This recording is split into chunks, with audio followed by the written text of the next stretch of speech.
Adjusted today. So nice to be able to communicate with you guys via video. It's very efficient. So here I'm holding a shoulder. To be honest with you, it's one of my favorites. You know, we use these suckers all day and all night. Yes, all night. So here is a collarbone, right? Lots of you have one of these. You can feel it. Most people know what a collarbone is. Shoulder blade, they know what that is. Arm, they know what that is too. Just a lot of us don't sit in this position. But, so if I bring it this way, if I have a major issue, if I have a tear here and my muscles are constantly guarding, I have a so-called rotator cuff problem.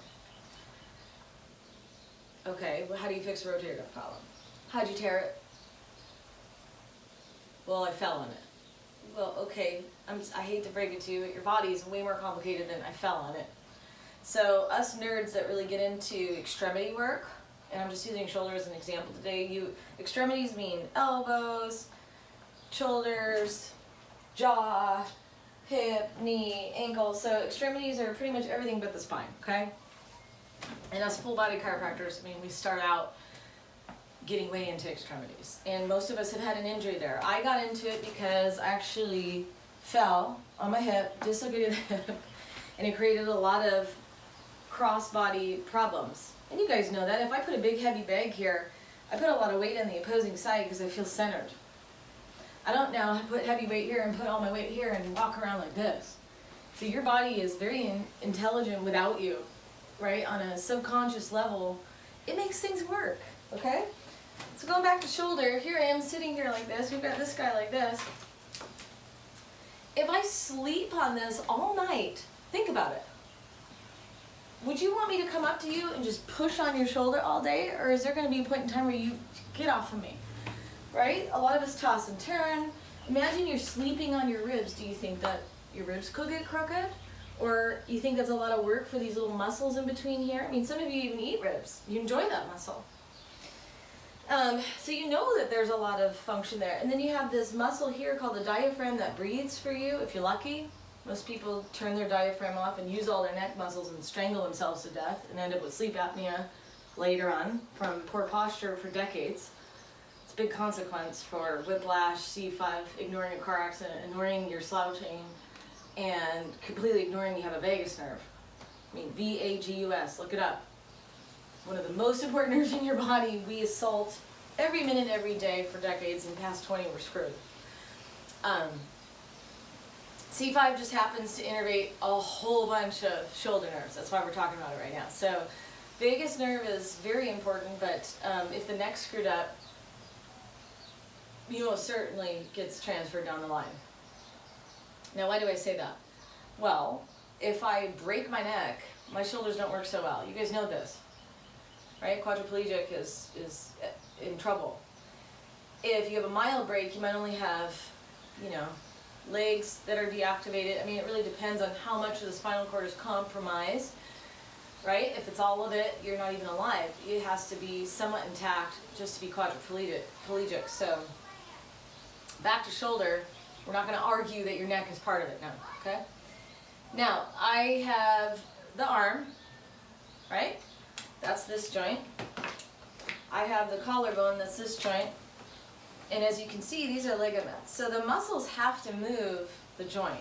If the joint is stuck or sloppy, it has to either support the joint while you're using it. So let's say you're working out, and the muscle has to hold you together and work out. It's torn, it doesn't know what to do. Should I work out, or should I hold the shoulder together? Well, guess what the brain decides for you? It's never going to let the shoulder go. If you get a deep tissue massage, if you get really advanced physical therapy, if you get the best trainer on the planet, nobody is going to get your brain to let go of protecting that joint because it's sloppy underneath. And it's very tough as a patient because you feel tight. That's muscle, it's not joint, right? The muscle's on top of the joint. So you pull a muscle because something's going on underneath. You know, you guys know this. All of you know this. Everyone on the planet knows this. You go to the gym, you lift some weight, you're a little sore, 3 days later, you're fine. because that's delayed onset muscle soreness. That means that you broke the muscle down, you worked out, and now it's better, stronger.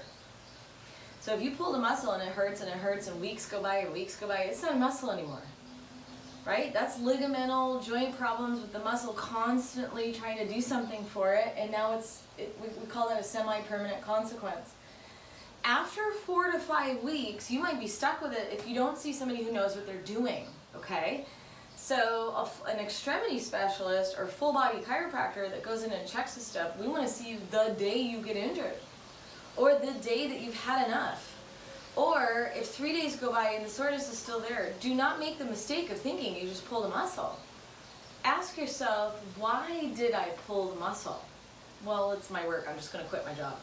Well, I hate to tell you, but no matter what you do, you're using your shoulders. If you go to the grocery store, if you sleep, if you drive, if you pick up your kids, I mean, you can't not use your shoulders. So even if you quit your job or stop working out, that is like a 3-day solution. What are you going to do when 3 days go by? You need that joint back. I can't believe this. I see people literally living an entire decade of their life just using the other arm. That's not a good solution. I hope to God you guys aren't doing that solution, okay? So what we do is adjust the ribs, line up your collarbone, make sure this sits right, and then teach you how to strengthen the weak and remove scar tissue that causes a restriction after we adjust the joint. It takes us 8 years to learn how to do that. So we are committed to having the skill to going in there and actually resolving it. You will feel that by day 3. So if you see a chiropractor and by the 3rd day it doesn't feel better, you better call me, Dr. Kara Olson, because I will get you to an office that knows how to set a shoulder joint. You might have to travel, it's not always in your area, but get on a plane and do it, because you don't want to live the next 40 years of your life with a shoulder that's half in a socket, okay? I have really good shoulder mobility, and there's all sorts of specialists all over the United States and even the globe that do a really good job with the shoulder. So we'll get it fixed. But I just wanted to really explain why you can't just get your neck adjusted and hope that the shoulder's in the joint. A regular chiropractic adjustment that focuses on spine only is not going to look at the extremities. It's not going to deal with the joint underneath there. And if, let's say I don't get the shoulder and now I'm just, the muscle's busy, constantly protecting it, guess what that muscle attaches to? The neck, the mid-back, the ribs. If your ribs are constantly upset and your neck sits right on them, I mean, here's my ribs, right? Here's my neck. So if the muscle's constantly tight, then the rib trouble is going to yank on my neck. The shoulder trouble is going to yank on my neck. So even if you fix the neck, this will go back and yank on it again. You want to tell me how just fixing the neck's going to fix the shoulder too? I mean, there isn't a chiropractor that does spine only that can really give that argument justice. And yes, the nerve roots go to the area and it does help it. It doesn't fix a dislocated shoulder.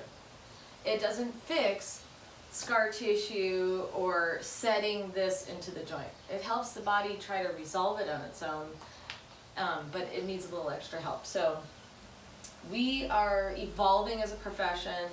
There's a ton of chiropractors out here that have integrated both sides of thinking, so we're kind of like in that Goldilocks zone, and you're getting full body adjustments with getting the neck taken care of appropriately and checking everywhere that nerve goes to. So it's thorough. I haven't seen a technique that's less thorough do better than a thorough technique. And use the patient, and most of you that own a human body would prefer that. So glad to show off my cool anatomical visuals and help. If you guys have any questions, please list it. I read those to figure out what videos to do next. My goal is before I'm an old lady and dead, like looking kind of like this someday, then I would want to make sure that all that information gets out there. I have been blessed to have learned from some of the hundreds of some of the top docs all over the planet as I have traveled, studied, and respectfully asked thousands of questions to get to these answers. So I'm here to share them with you.